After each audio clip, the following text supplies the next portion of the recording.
अस्सलाम वालेकुम। कैसे हैं आप सब लोग? उम्मीद करती हूँ आप सब जहाँ कहीं भी होंगे खैरियत से होंगे। मैं भी अल्लाह के फजल करम से अब काफ़ी बेहतर हूँ।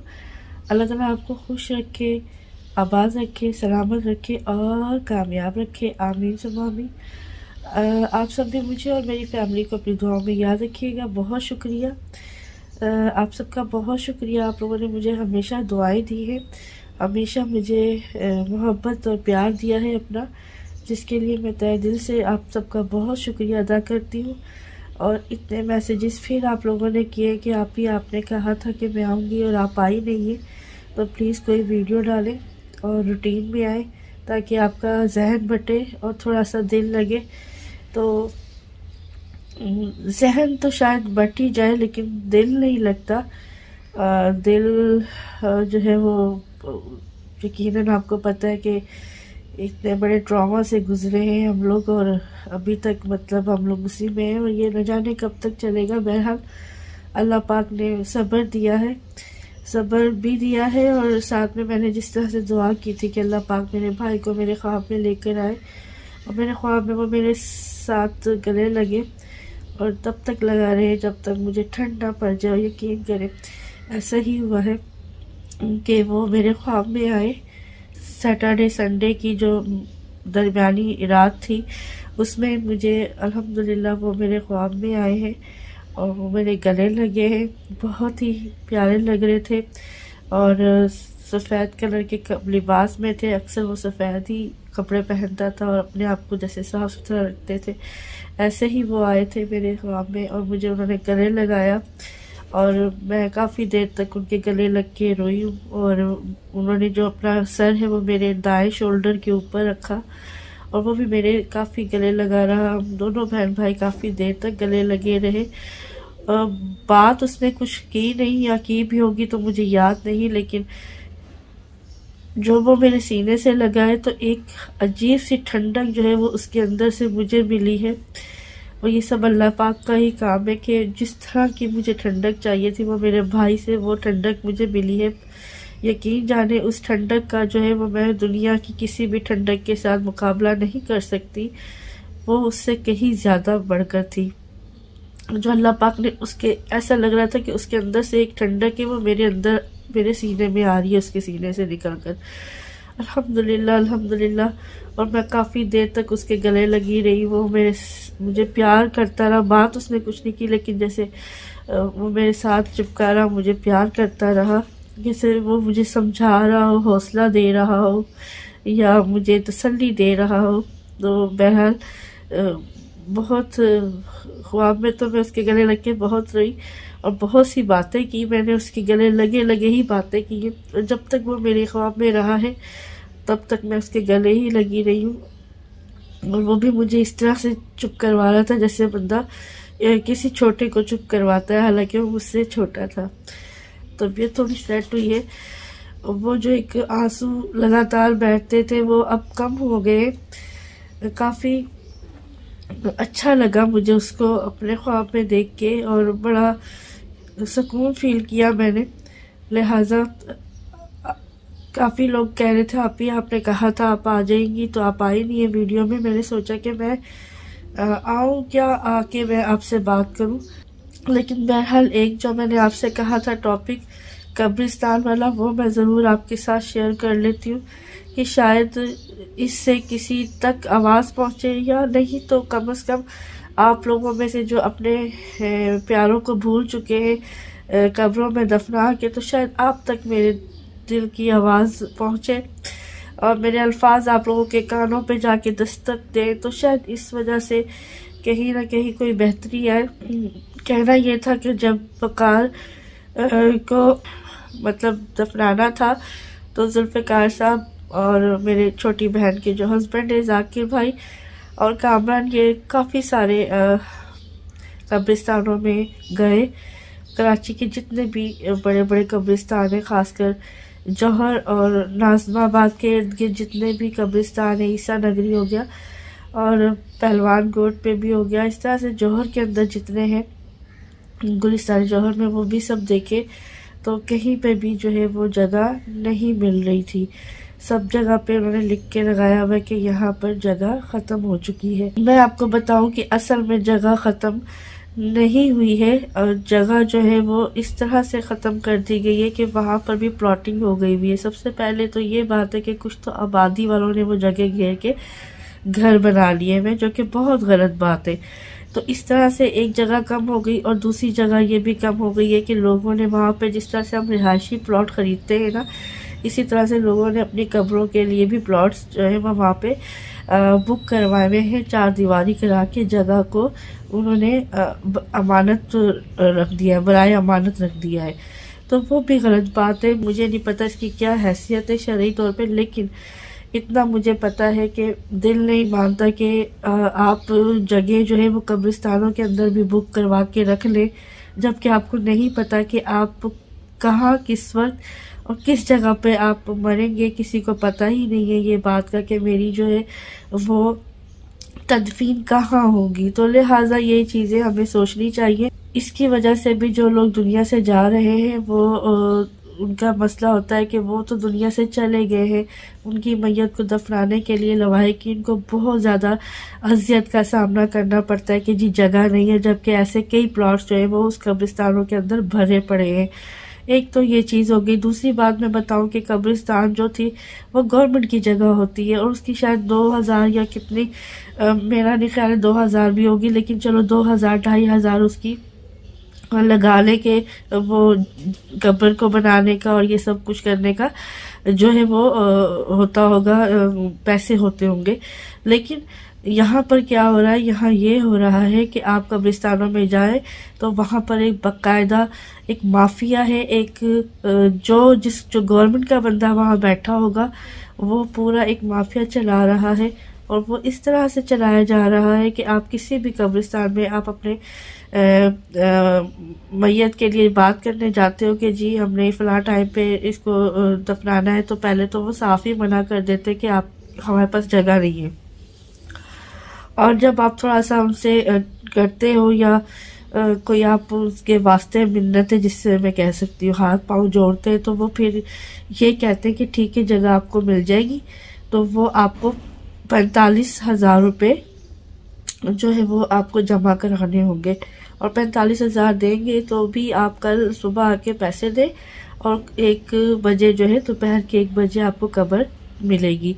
जब उनसे कहा जाए कि नहीं जी वो चूँकि एक्सीडेंट केस है और उनको जल्दी दफनाना है, तो पता है आपको क्या कहा जाता है? वो ये कहा जाता है कि अगर आपको जल्दी करनी है तो फिर जाएं आप कहीं और, यहाँ पर तो जल्दी नहीं हो सकता। कब्रिस्तान के अंदर एक कारोबार खोला हुआ है, नहीं देखते गरीब, नहीं देखते अमीर, नहीं देखते कि हम किस जगह पे खड़े हुए हैं, कल को हमें भी इसी जगह पे आना है, और ना जाने हमें ये जगह मिलती भी है कि नहीं मिलती, कि जिसके हम सौदे कर रहे हैं यहाँ पे।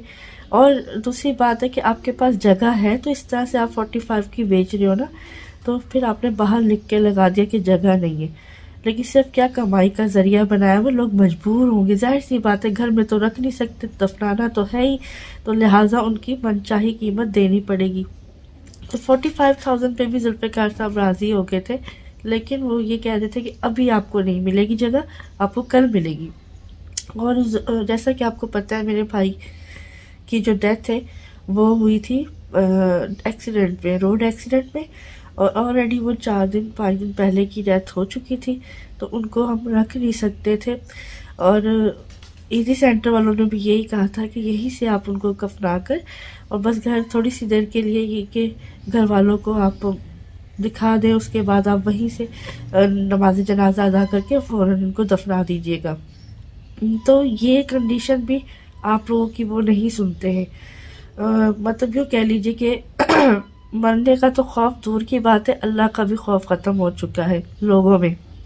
और ये लोग जो भी सुन रहे हैं उनको मैं ये बता दूं कि ये दुनिया फ़ानी है, ये दिन चंद दिन की ये ज़िंदगी है, और फिर हमने आगे जाना है। हम वैसे ही बहुत गुनाहगार हैं, पता नहीं हमने अल्लाह के सामने कैसे पेश होना है।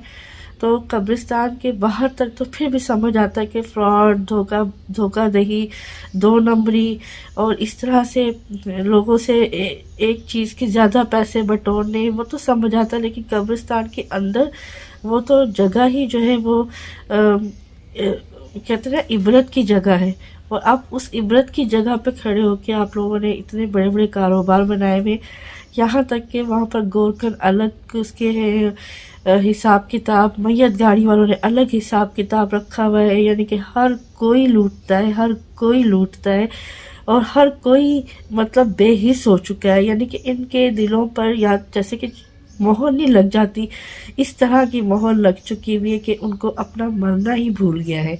कि हम जिस जगह पे खड़े हैं, कब्रिस्तान के बाहर खड़े हो तो समझ आता है, लेकिन कब्रिस्तान के अंदर इस तरह की बातें होती है कारोबारी, और इस तरह के अंदाज होते हैं और इस तरह के लहजे होते हैं कि अल्लाह माफ़ करे, क्योंकि उनको पता है कि इन्होंने मुर्दे की तदफीन करनी ही करनी है। लिहाजा फिर काफ़ी कब्रिस्तान घूमने के बाद, काफ़ी कब्रिस्तान में पता करने के बाद यहाँ तक कि ईसा नगरी पे भी गए हैं, और बहरहाल फिर वहाँ पर भी जगह नहीं मिल पा रही थी।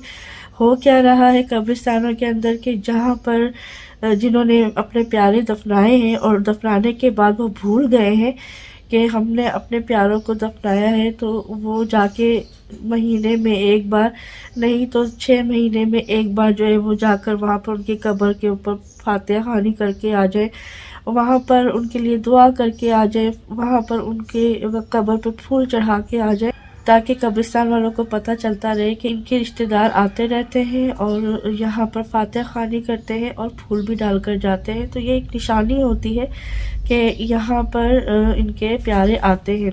या मट्टी हटी हुई हो तो मट्टी को सही करवा दें, लावारिस कब्र नहीं छोड़ देते कि बस दफनाया और चंद दिन आए और उसके बाद फिर बरसी के बरसी भी आया, फिर वो भी छोड़ दिया। तो ये सब चीज़ें मत करें। देखें, गांव देहातों में बहुत बड़ी जगह होती है, वहाँ पे कब्रों को नहीं छेड़ा जाता, लेकिन एक वक्त आएगा कि वहाँ पर भी कब्रों को छेड़ा जाएगा। और हदीस पाक भी है ना कि एक कब्र में से जो है वो 72 मुर्दे निकलेंगे क़यामत के दिन।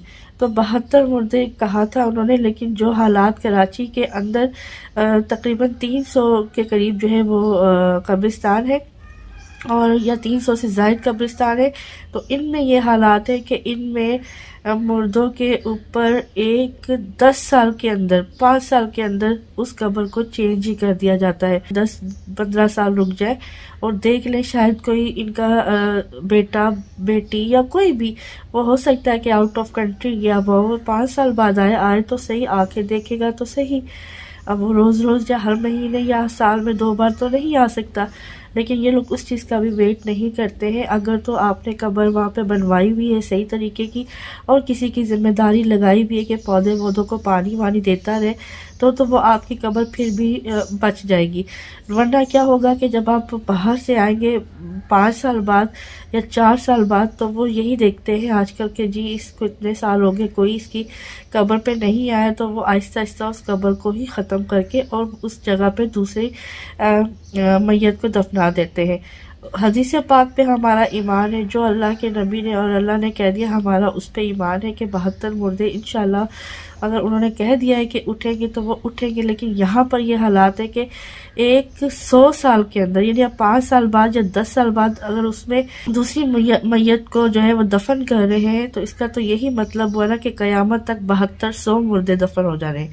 जो जिस अंदाज में ये काम चल रहा है, कारोबार चल रहा है, तो मेरी आप सब से रिक्वेस्ट है, जो भी कहीं पर भी है, चाहे वो गाँव में है या शहरों में है, खासकर शहरों के लोग, ये सब कुछ बड़े बड़े शहरों में हो रहा है। सिर्फ कराची के शहर की बात नहीं कर रही हूँ, ये सब कुछ बड़े बड़े शहरों में भी हो रहा है, जहाँ पे के कब्रिस्तान कम है, जगह कम है, और लोगों ने जगह घेरी हुई है, और लोगों ने जो है उसी कब्रिस्तान के अंदर से जगह को ख़त्म करके घर बना लिए हुए हैं।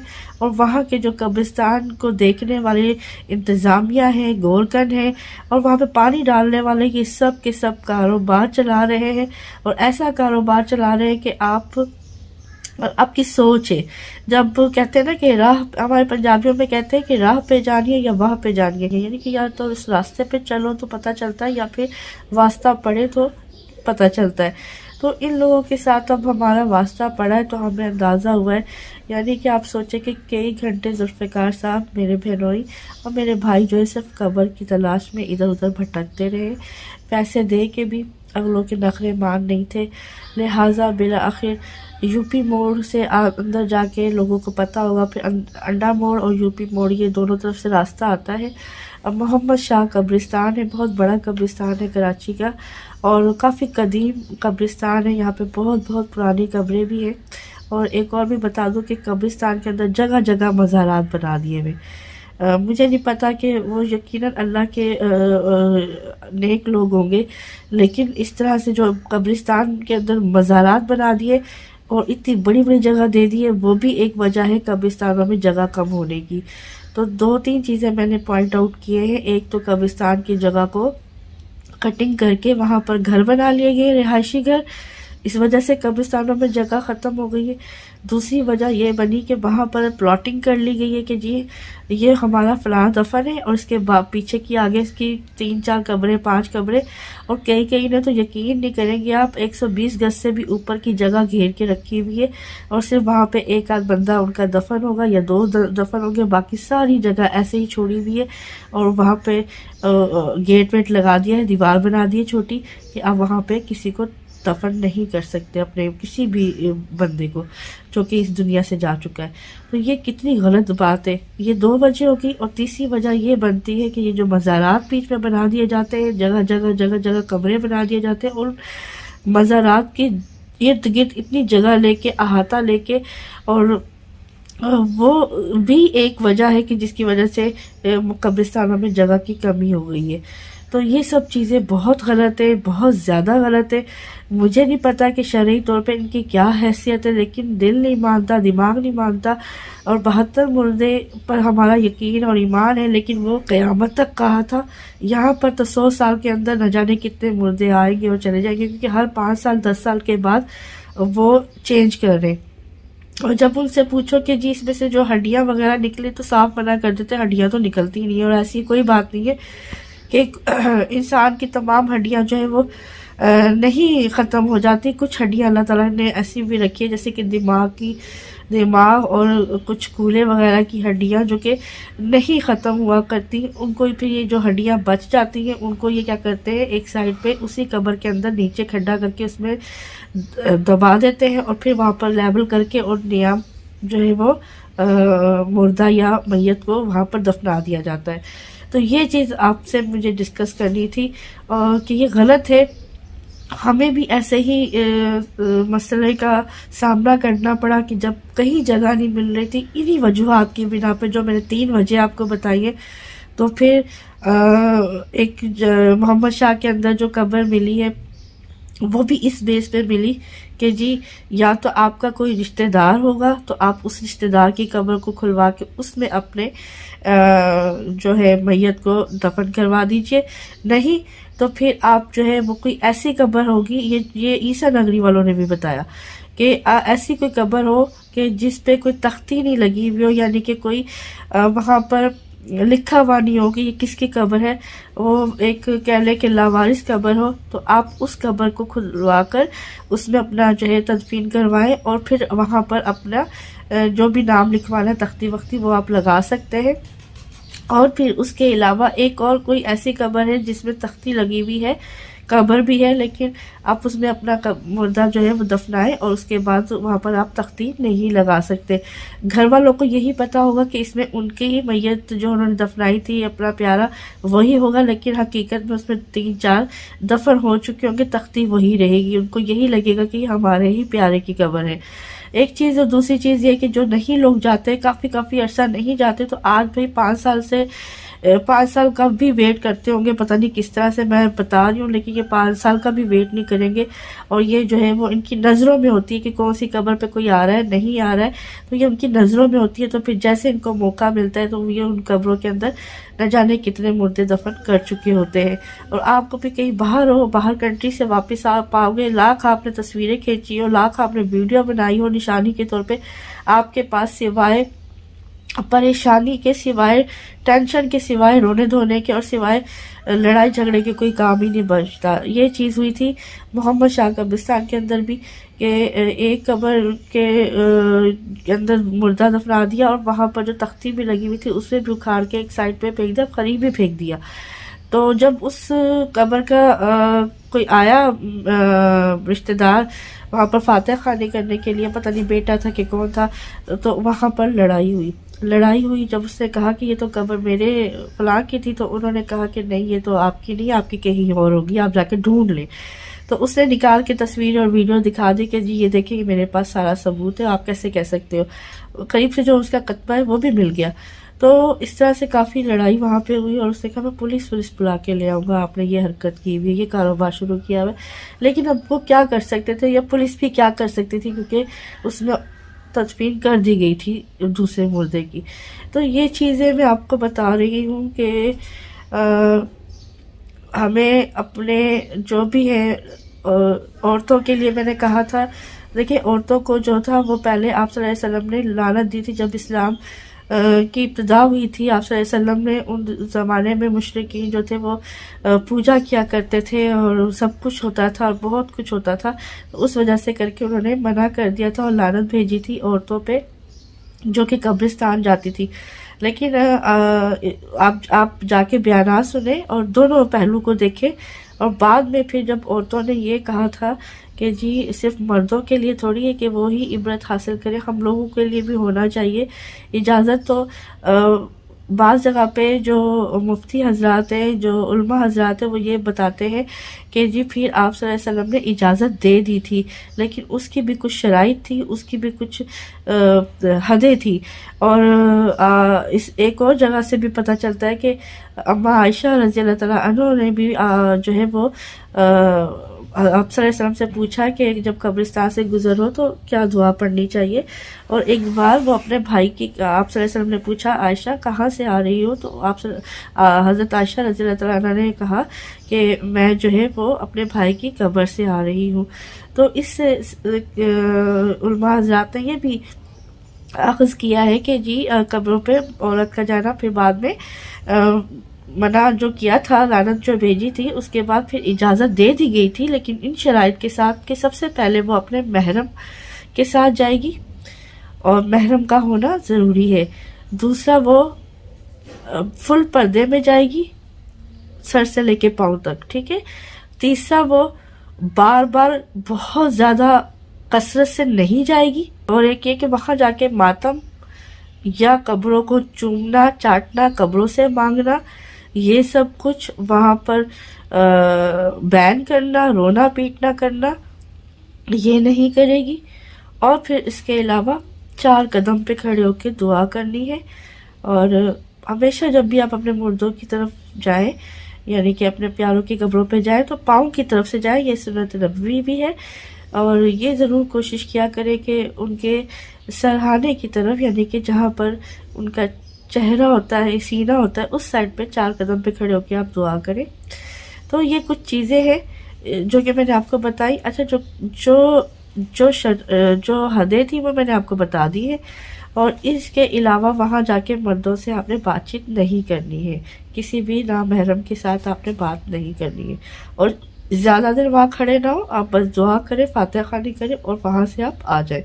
तो मुर्दों को भी पता चलता है, हमारे जो प्यारे दुनिया से जा चुके, और उनको पता चलता है कि उनकी कब्र पे कौन आया है।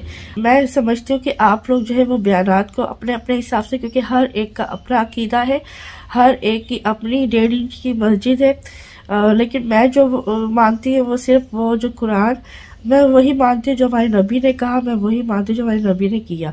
उसके अलावा मैं किसी और को नहीं मानती हूँ कि कौन क्या कहता है, कौन क्या नहीं कहता, ठीक है ना।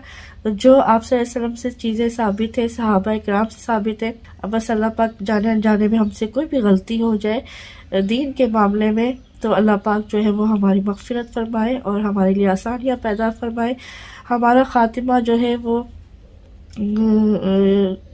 ईमान पे हो, हमारी जब आखिरी सांस हो तो उससे पहले हम कलमा शरीफ पढ़ लें, और अल्लाह पाक जो है वो हमारे दुनिया में भी और आखिरत में भी हमसे राज़ी हो जाए। हम और मैं कब्रिस्तान जाती हूँ और यकीन करें बहुत इबरत की जगह है। वहाँ जाके इंसान को अपनी औकात पता चलती है। जितने भी बड़े बड़े बादशाह हैं या जो भी कुछ है, वहाँ जाके पता चलता है कुछ भी नहीं है। यकीन करें कब्रिस्तान के बाहर आप अपने आप को न जाने क्या सोचेंगे, वो एक दुनिया है जो भागम दौड़ लगी हुई है, लेकिन कब्रिस्तान के अंदर जो एक खामोशी है ना, और वहाँ का जो शहर खामोशा कहा जाता है, लेकिन आप वहाँ जाकर जब आप थोड़ा सी देर फील करें कि कल को हम भी यहाँ पर होंगे तो दुनिया आज जैसे चल रही है बाहर वैसे ही चलेगी। क्या है जो अमाल हमने किए होंगे वही साथ जाएंगे। इसीलिए कोशिश ये करनी चाहिए कि अल्लाह पाक की इबादत करें और अल्लाह पाक जो है हमसे वो काम लेके जिसमें अल्लाह पाक राज़ी हो हमसे। आप सल्लल्लाहु अलैहि वसल्लम क़यामत के दिन हमारी शफाअत फरमाए। तो हमारे नबी तो इतने प्यारे हैं कि उन्होंने अपनी उम्मत के लिए दुआ कर रखी है। तो क़यामत के दिन तो आप सल्लल्लाहु अलैहि वसल्लम हमारे लिए बख्शिश का ज़रिया बनेंगे। लेकिन इसका मतलब ये नहीं कि हम गुनाह करते फिरें। और ये जो उम्मत गुनाह कर रही है, यकीन करें इससे पहली उम्मतों ने ये गुनाह नहीं किए थे जो ये उम्मत कर रही है। वो सारी उम्मतों की गुनाह मिलाकर ये उम्मत कर रही है। लेकिन आप सल्लल्लाहु अलैहि वसल्लम की दुआ है कि जिसने इस उम्मत को बचा के रखा हुआ है। इस उम्मत पे अल्लाह का कोई अजाब नहीं आता, लेकिन अल्लाह छोटी मोटी चीज़ें दिखाते हैं और इंसान को समझाते हैं कि अभी भी समझ जाओ, अभी भी टाइम है, अभी भी इस्तग़फ़ार पढ़ लो, अभी भी सीधे रास्ते पे आ जाओ। तो ये सब चीज़ें हैं, हम लोगों का दिल दुखाते हुए ज़रा नहीं सोचते और एक दूसरे को बात करते हुए ज़रा नहीं सोचते कि अगली घड़ी का पता नहीं है। तमाम नमाज़ें हमारी एक साइड पे रख दी जाएगी और सबसे पहला हमारा हुस्न इखलाक देखा जाएगा। हमने दुनिया में क्या काम किया वो भी देखा जाएगा। तो सिर्फ नमाज़ों से या सिर्फ रोज़े रखने से काम नहीं होगा। ये फ़राइज़ है, इनको तो आपने अदा करना ही करना है, लेकिन इसके साथ साथ अपनी ज़िंदगी के अंदर ऐसी चीज़ें शामिल कर लें कि दूसरों के लिए आसानियाँ पैदा करें, दूसरों के लिए कोई अच्छे काम करें, दूसरों के लिए कुछ अच्छा कर लें, अपने अलावा दूसरों का भी सोच लें। तो शायद कोई एक किसी की दुआ आपको लग जाए और आपकी बख्शिश हो जाए। लाख गुनाहगार भी होंगे तो वो रहमान है, रहीम है, उससे माफ़ी मांगते रहना चाहिए और नेक अमल करते रहना चाहिए। इंशाअल्लाह अल्लाह पाक ज़रूर हमसे राज़ी होगा। और बस यही मुझे बातें करनी थी। तो अपने प्यारों की कब्रों पे मर्द हजरात को मैं कह रही हूँ, फिर ना कहिएगा कि औरतों को कह रही हूँ। औरतों के जो तरीक़ेकार है उसी हिसाब से वो जा सकते हैं, फिर भी वो अपने हिसाब से मौलाना से या मुफ्ती से या किसी से भी वो मशवरा कर लें, तो उसके बाद ही वो ये काम करें। लेकिन मैं आपको बताऊं कि जो भी मर्द हजरात हैं, बेटे हैं जिनकी माँ बाप गए हैं, भाई बहन हैं जिनके भाई बहन गए हैं, या फिर जो भी कोई औलाद है जिनके अपने गए हैं, प्यारे गए हैं, जो भी कोई है, तो प्लीज़ आप लोग अपने प्यारों की कब्रों पे ज़रूर जाया करें और वहाँ जाकर ज़रूर दुआ किया करें, फातिहा ख़वानी किया करें। एक तो उनको पता चलता है कि हमारे प्यारे हमें भूले नहीं है दुनिया में, और दूसरा ये कि आपकी दुआ करने से उनको राहत मिलती है, उनको वहाँ पर अल्लाह पाक उसका अजर भी देते हैं। और साथ ही साथ दुनियावी तौर पे देखा जाए तो कब्रिस्तान वालों को भी पता चलता है, हाँ जी इनके लवाहिकीन, इनके प्यारे आते हैं और वो यहाँ पर आके कब्र की सफाई करते हैं, फूल डालते हैं और फातिहा ख़वानी करते हैं, तो लिहाजा वो भी उस कब्र को नहीं छेड़ेंगे। यही वजह है कि हमें वक़ार की कब्र को जो है वो इस तरह से पक्का करवाना पड़ा फौरी तौर पे, क्योंकि वहाँ पर कोई हालात नहीं है। कब्रिस्तानों में आप तो जिंदाओं की तो हिफाजत करते ही हैं, लेकिन अब आपको अपने मुर्दों की भी हिफाजत करनी है। अगर मैं समझती हूँ कि ठीक है जिनके 25-25, 30-30 साल से कोई नहीं आया ना, इतना तो टाइम देना चाहिए। क़यामत तो अल्लाह को पता है कि क़यामत कब आनी है, तो इतना तो टाइम देना चाहिए कि हो सकता है किसी का बेटा बेटी हो, अकेले हो, वाहिद हो, कोई और ना हो, और वो मुल्क से बाहर हो, तो फिर जब वो आए तो उसे अपने प्यारे की कब्र की जगह किसी और की कब्र मिले तो उस पर क्या बीतेगी। तो ये भी एक जवाब देना है अल्लाह को। या तो फिर आप इस तरह का कोई सिलसिला कर लें कि एक वक्त रखें कि भाई इस वक्त तक कब्रिस्तान के अंदर जो है वो आपके प्यारे दफन हैं, वो रहेंगे, आप आए, इसाले सवाब करें, जो भी करना है। उसके बाद ये एक बुलडोज़र फिर जाएगा और वो लेवल हो जाएगा और फिर दोबारा से नई कब्रें तैयार होंगी। तो वो एक तरीक़ेकार है, ठीक है ना। या फिर उन कब्रों का पहले से बता दें कि इतने साल तक ये कब्र रहेगी, उसके बाद हम इसकी जगह दूसरी कब्र कर देंगे, ताकि लवाहिक इनको पता हो। इसके अलावा अगर आप किसी की कब्र में किसी के मुर्दे को डाल भी रहे ना, तो दूसरी बात है कि आप पहले वालों से पूछ लें, उनको बता दें, ताकि जब वो आए तो लड़ाई का मामला ना बने और वो तकलीफ का शिकार ना हो या उनको दुख ना हो। तो ये चीज़ें, क्योंकि इस तरह से कोई भी अपनी कब्रों की हिफाजत नहीं कर सकता कि सराहने बैठ जाए हर वक्त, या वो कंट्री से बाहर है तो वो हर महीने नहीं आ सकता।